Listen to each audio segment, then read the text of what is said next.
வணக்கம் அன்பர்களே, வாழ்க மகிழ்வுடன் சிபிஎல்லின் சிந்தனை களத்திற்கு உங்களை மகிழ்வோடு வரவேற்கின்றேன். தினம் ஒரு திரவியம் மனதுக்கும் உடலுக்கும். இன்று மார்ச் 8ஆம் நாள், சர்வதேச மகளிர் தினம், அகில உலக மகளிர் தினம். எனவே அனைத்து பெண்களுக்கும், மகளிர் அனைவருக்கும் மகளிர் தின வாழ்த்துக்களை சிபிஎல்லின் சிந்தனை களத்தின் சார்பாக தெரிவித்துக் கொள்வதில் மகிழ்ச்சி அடைகின்றோம். பெண் என்றாலே அழகு, பெண் என்றாலே அன்பு, பெண் என்றாலே அமைதி. பெண்ணுக்குள் அனைத்தும் அடங்கும். பெண்ணில் அடங்காதது எதுவுமே இல்லை. ஆனால் அந்த பெண்ணே அடங்காமல் போகும்பொழுதுதான் பிரச்சனை அதிகமாகிறது. பெண்ணுக்குள் அடங்காதது எதுவுமே இல்லை. பெண்ணுக்குள் எல்லாமே அடங்கும். ஆனால் அந்த பெண் அடங்காமல் போகும்பொழுதுதான் பிரச்சனைகள் அதிகமாகிறது. இன்று அகில உலக மகளிர் தினத்தை நாம் கொண்டாடுகின்றோம். எங்கு பார்த்தாலும் மகளிர் தின விழாக்களை வெகு சிறப்பாக அரசியல் கட்சிகளும் சரி, சமூக அமைப்புகளும் சரி, பள்ளிகளிலும் கல்லூரிகளிலும் எல்லா நிலைகளிலும் மகளிரை கொண்டாடி இந்த ஒரு நாள் முழுக்க அவர்களுக்கு எவ்வளவு அன்பளிப்புகள், ஆசீர்வாதங்கள், வாழ்த்துக்கள் எல்லாம் தரணுமோ தந்து அவங்கள திணறடிச்சிருவாங்க. ஆனால் அடுத்த நாள் அந்த பெண் என்ன செய்யணும் அப்படிங்கறத பத்தி யாரும் யோசிக்க மாட்டாங்க. ஒரு நாள் கூத்து மாதிரி நடந்து போயிட்டே இருக்கும் இல்லையா? அதனால பெண்களை எப்பொழுதுமே மதிப்பதற்கு நாம் பழகுவோம். பெண்களை எப்பொழுதுமே மதிப்பதற்கு நாம் பழகுவோம். அப்படின்னா நாம் என்னென்னலாம் செய்யலாம்? ஒன்னும் செய்ய வேண்டாம். அவங்கள கையை பிடிச்சு அவங்களோடு தோளோடு தோல் நின்று போனாலே போதும். டாமினேட் செய்யாம இருந்தாலே போதும்.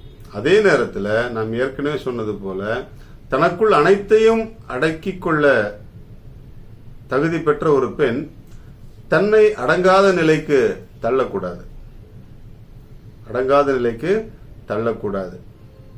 நிறைய தொலைக்காட்சி நிகழ்ச்சிகள், அது நீயா நானா, சொல்வதெல்லாம் உண்மை, இந்த மாதிரியான நிகழ்ச்சிகள்ல நிறைய பார்க்கும் பொழுது வெளிப்படுகிற ஒரு பெரிய உண்மை, பெண்களினுடைய மிக வீரியமான, மிகவும் அருவருக்கத்தக்க செயல்பாடுகள். பெண் என்றால் நான் ஏற்கனவே சொன்னது போல அழகு, பெண் என்றால் அன்பு, பெண் என்றால் அமைதி. பெண் தனக்குள் அனைத்தையும் அடக்கிக் கொள்வாள். பெண்ணுக்குள் அனைத்தும் அடங்கும். இந்த உலகத்தின் ஐம்பூதங்களும் பெண்ணுக்குள் அடங்கும். அவை பெண்ணிலிருந்து வெளிப்படும் பொழுது அழகிய மலர் போன்ற, அழகிய இனிப்பு போன்ற, சுவையான இனிப்பு போன்ற பலனை தர வேண்டும். நெருப்பு போல அனைவரையும் சுட்டெரிக்க கூடாது. ஆகவே பெண்களை அழகுபடுத்தி ஆனந்தப்படுத்தி பார்க்கக்கூடிய இந்த நாளில் அதே பெண்கள் தங்களுடைய அழகாலும் ஆனந்தத்தாலும் அனைவரையும் ஆட்கொண்டு அமைதியாக அனைவரையும் கண்டு பாவிக்க பழக்க உங்களை அன்போடு கேட்டுக்கொள்கின்றேன். ஆண்கள் எல்லோரும் உங்களை வாழ்த்துகிறார்கள். பெண்கள் நீங்கள் எல்லோரும் உங்களை ஒருவருக்கொருவர் வாழ்த்திக் கொள்ளுங்கள். உங்களுக்குள் இருக்கக்கூடிய ஈகோ, மற்ற தவறான கண்ணோட்டங்கள், இவற்றையெல்லாம் விட்டுவிட்டு எல்லோரையும் ஒரு சேர பார்க்கக்கூடிய நிறைவான நிலையை நோக்கி பயணிக்க உங்களை அன்போடு வாழ்த்துகின்றோம். பெண்கள் எப்பொழுது அந்த நிறைவை அடைவார்கள் என்றால் தாய்மை அடையும் பொழுது. குழந்தை பெற்றாலும் சரி, பெறாவிட்டாலும் சரி, தாய்மை பண்பு இயற்கையாகவே பெண்களுக்குள் இருக்கும். அதனால்தான் உலகம் அன்னை தெரசாவை இந்த மகளிர் தினத்தில் உங்களுக்கு உதாரணமாக கொண்டாடி மகிழ்கிறது.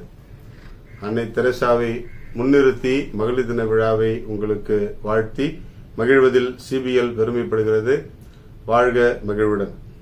இன்றைக்கு பெண்கள் தங்களுடைய நிலையில் பல விஷயங்களை செய்தாலும் அவர்களுக்கு குறிப்பாக தங்களை அழகாக காட்டிக்கொள்ள வேண்டும் என்பதுதான் மிக பிடித்தமான ஒரு விஷயம் இல்லையா? அதுக்கு நிறைய செயற்கையான விஷயங்கள் எல்லாம் நிறைய ஃபாலோ பண்றோம். ஆனா இயற்கை கொடுத்திருக்கிற மிகப்பெரிய ஒரு பரிசை நாம சரியா பயன்படுத்துறது இல்லை அப்படிங்கிற ஒரு குறை இருக்கு. என்ன அப்படின்னு சொன்னா சந்தனம், சாண்டல் வந்து இயற்கை கொடுத்து மிகப்பெரிய அளப்பரிய ஒரு பரிசு. நல்ல நறுமணம், நல்ல குளிர்ச்சி, நல்ல முகத்துக்கு வசீகரம் கொடுக்கக்கூடிய ஒரு நல்ல பொருள் சந்தனம்.